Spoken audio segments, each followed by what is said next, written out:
Eto na nga mga katol, pagkatapos ng 2 linggong paglalakbay namin ng mga isda, ay nakarating na rin kami sa aming bahay. At akin na nga silang ililipat sa garapon ng mga asukal mga katol. At sa mga nagtatanong nga pala mga katol kung anong klaseng isda itong mga kinuha ko, ito yung tinatawag na betta fish mga katol. At import pa nga sila galing Thailand mga katol. Alam niyo ba mga isdang ito ay nahuhuli lang nila sa mga palayan o mga sapa. Kaya naman ito ang napili kong alagaan mga katol dahil hindi daw ito maselan. Pwede sa tap water, pwede na rin hindi lagyan ng oxygen or filter ang inyong paglalagyan ng inyong isdang ito. Mabubuhay kahit 1 linggong hindi pa kainin, kahit ilagay lang sa basong iniinuman nyo, mabubuhay sila. Huwag nyo lang kakalimutang alisin ang isda kapag gagamitin nyo na ang basong iinuman nyo. Sa unang lapag pa nga lang ng aking isda ay stress na sila.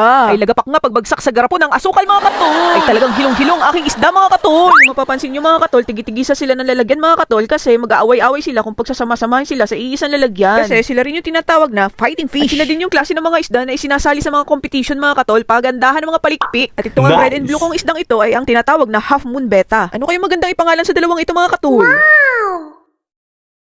At dito naman tayo sa isda kong nakuha sa hospital tank. At pagkasalin ko nga ng tubig sa garapon mga katol, akala ko na wala ang isda. Ay nakalutang lang pala. At ngayon ko lang napansin mga katol na marami na palang damage ang buntot nito mga katol kasi sa tindahan hindi ko siya napansin. At ito namang isang ito mga katol ang tinatawag na Dambu Ear Beta. At pagkasalin ko nga sa garapon mga katol, naglutangan talaga ang mga jeb sa mga isda. Ay naku naman talaga si Manong Tindero. Pero okay lang, mukhang masaya-masaya naman tong aking isdang ito. At ito namang huling isda na isasalin ko ang tinatawag na Koi Beta mga katol. At ang sabi ng nanay ko, bakit daw mukhang tinapa? Hala, oo nga mga katol, anak ka ng tinapa mga katol.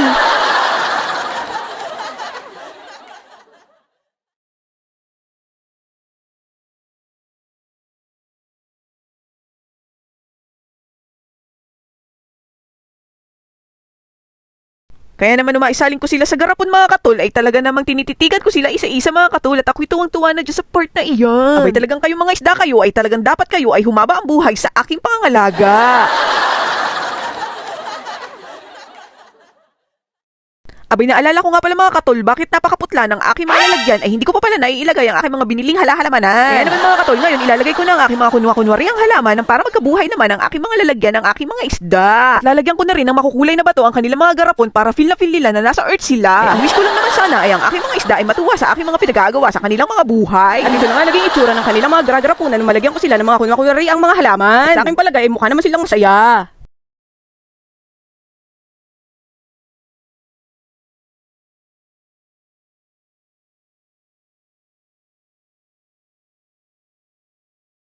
At ngayon naman, papakainin ko naman sila mga katol. At una kong binigyan itong asul na isda at napakalakas na talagang kumain mga katol. Pati na rin itong pulang isda mga katol. At nung binigyan ko na nga itong anak ng tinapa ay mukhang dito ako magkakaproblema. Mukhang maselan siyang kumain mga katol. Liluluwa niya ang mga binibigay kong pagkain.